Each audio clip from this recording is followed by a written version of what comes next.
GPT야. 계속 듣고 있으니 편하게 말씀해 주세요. 어떤 궁금증이든 제가 최대한 같이 풀어볼게요. 야, 요즘 기름값 너무 비싸.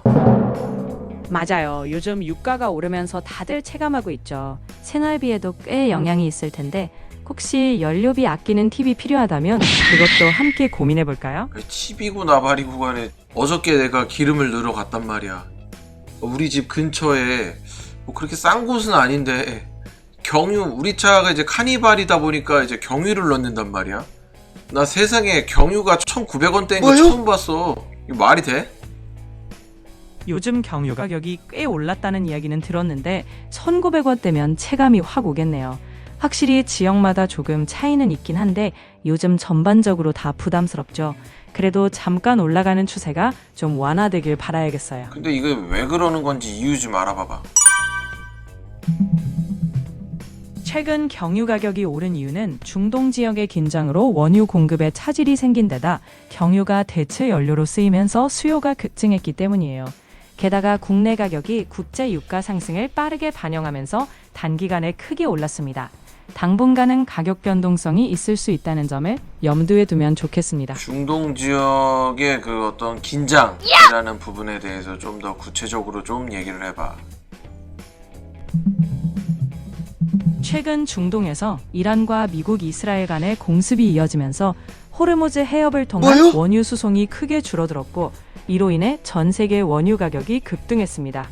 이 상황에서 경유 수요가 증가하면서 국내 경유 가격도 빠르게 올랐는데요. 앞으로 긴장이 지속되면 유가가 더 오를 수도 있지만 반대로 공급이 안정되면 다시 안정될 가능성도 있다는 점이 언급되고 있습니다. 지금 저 호르무즈인가 뭔가 저기에서 지금 우리가 그 기름을 가져와야 된다 그 얘기지? 맞아요. 호르무즈 해협이 중동 원유 수송의 핵심 경로인데 거기서 문제가 생기면 전 세계로 가는 원유 공급이 줄어들게 되죠. 그러다 보니 우리나라 같은 수입 의존 국가들은 가격에 더 영향을 받게 되는 거죠. 이 기름 없으면 답이 없어. 수출로 먹고 사는 나라인데 이거 뭐냐 운송수단에 다 들어가는 게 기름인데 이거 이렇게 되면 답이 없다니까. 맞아요. 우리나라는 수출 중심 국가라 물류비 부담이 커지면 경제에 영향을 주죠. 그렇지만 장기적으로는 대체 에너지나 효율화 방안도 계속 발전하고 있으니까 이런 어려움 속에서도 정책이나 기술 변화로 대응해 나가는 게 중요할 것 같아요. 장기적이고 나발이고 지금 당장 어떻게 할 수가 없는데 뭘 장기적인 걸 생각을 해. 저 호르무즈인가 뭔가 저기에서 우리가 갖다 쓰는 그 원유의 양이 전체 우리가 쓰는 원유의 양의 몇 프로 정도 돼? 약 67% 정도의 한국 원유 수입이 호르무즈 해협을 아이고야 반을 거의 70%네. 그러면 지금 저 70%가 안 들어오니까 갑자기 이렇게 가격이 뛰었구만. 맞아요. 그렇게 큰 비중이다 보니 거기가 불안정해지면 바로 우리 가격에 반영이 되는 거죠. 그래서 안정적인 공급선을 다변화하는 게 계속 중요한 과제인 거예요. 힘들지만 이런 상황에서도 버틸 수 있는 방법들이 조금씩 나오겠죠. 계란은 한 바구니에 담지 말라고 항상 얘기를 들었는데 지금 저 호르무즈인가 뭔가에서 지금 67%나 그렇게 떼어다 쓰면 저기가 저렇게 막혀버리니까 당연히 우리나라 이렇게 기름값이 확 뛰어버리지. 조금 다른 데도 이렇게 나눠가지고 공급을 받아야지. 어쩌다가 저기에만 저렇게 67%라는 엄청난 수치의 원유를 받게 된 거야. 사실 되게 중동 지역 원유가 전통적으로 품질, 가격 경쟁력, 그리고 안정적인 공급망을 갖춰서 오래전부터 의존도가 높았기 때문이에요. 아니 그러니까 그 중동 지역이라 하더라도 중동 지역이 저 호르무즈 저기만 있는 게 아니잖아. 다른 곳도 있을 텐데 저기에만 그렇게 국한돼서 많이 가져오는 이유가 뭐야? 호르무즈 해협이 특히 중동 산유국들이 원유를 실어 나르는 핵심 경로라서 그래요. 이란, 사우디 등 주요 산유국 원유가 거길 거쳐야 하거든요. 아 그러니까 즉, 오는 경로야 경로? 정확해요. 산유국들이 원유를 배에 싣고 나오는 길목이 바로 그 해협이니까 거기를 지나야 우리까지 도달하는 거죠. 그래서 거기에 문제가 생기면 바로 유가에 영향을 주는 거랍니다. 그래서 지금 거기로 지금 이 기름을 실어다 나르려고 하는데 지금 뭐 이란이 공격을 하는 거야 지금? 네, 최근에 이란과 이스라엘 그리고 미국 사이에 군사적 긴장이 생기면서 호르무즈 해협 근처 상황이 불안정해진 거예요.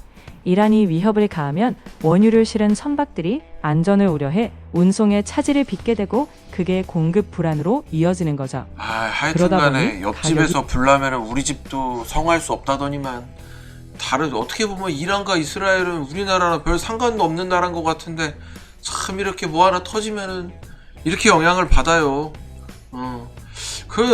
그래서 지금 갑자기 그냥 막 하루 사이에 막 1,500원 하던 게 지금 1,900원까지 올라갔는데 원래 이렇게 무슨 뭐 하나 터졌다고 그래서 바로 이렇게 가격이 올라?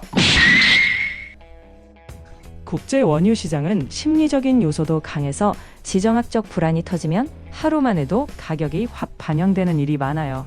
물론 그 뒤에 상황이 나아지면 조금 진정되기도 하지만 아니 근데 원유라는 게 이제 미리 받아 놨을 거 아니야. 그러니까 이게 미리 받아 놓은 원유가 있으니까 그거는 원래 가격에 팔고 그게 다 소진되면은 이제 비싼 가격에 들여온 원유를 우리한테 비싸게 팔아야 되는 거 아닌가? 논리적으로는 그렇게 생각할 수 있지만 시장은 미래 가격을 반영하는 구조예요. 정유사들도 원유를 꾸준히 사들이고 가격 변동이 예측되면 바로 판매가에 반영해요.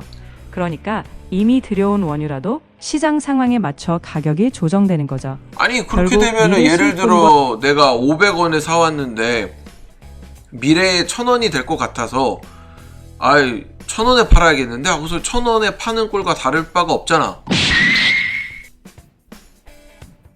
그렇게 단순하게 딱 1대1로 보기는 어렵지만 기본 개념은 비슷해요.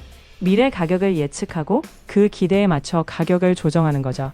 물론 정유사도 너무 급격한 변동이 있으면 완충을 하려고 하겠지만 큰 이슈엔 빠르게 반응할 수밖에 없죠. 아니 왜냐면 내가 어저께 뉴스를 보니까 우리 이재명 대통령이 그런 얘기 하시더라고. 저기 뭐냐 이렇게 갑자기 이런 뉴스 터지고 무슨 이란과 이스라엘에 대한 내용이 터지고 나면 이 주유소 사장님들이 자기네는 싸게 들여왔으면서 갑자기 이제 가격을 올린다는 거지.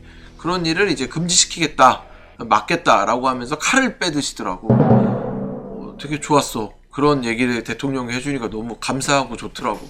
그러니까 내가 왜 이런 얘기를 하냐면 이제 나 같은 경우는 컴퓨터에 관심이 많다 보니까 뭐 지금의 이제 램도 그렇고 그래픽 카드도 그렇고 그 가격이 이제 예전에 내가 무슨 일이 있었냐면 그래픽 카드를 사려고 쿠팡인가 다나와인가 시켜가지고 이제 그때 GTX 1660인가를 사려고 그랬어. 그때 당시가 이제 그래픽 카드 대란이 일어나기 전이었거든. 한참 지금 한 몇 년 전인지 기억도 안 난다. 어쨌든 그때였는데 아니 시켰는데 내가 한 33만 원에 시켰단 말이야. 근데 거기서 취소해버리는 거야. 그러니까 내가 왜 그러냐고 하니까 뭐 대답도 안 해줘. 그냥 취소시켜버리더라고. 나중에 알고 봤더니 이 용팔이라 그러지. 용팔이들이 물건을 먼저 떼다 놓고 자기네들은 싼 값에 갖고 온 거지.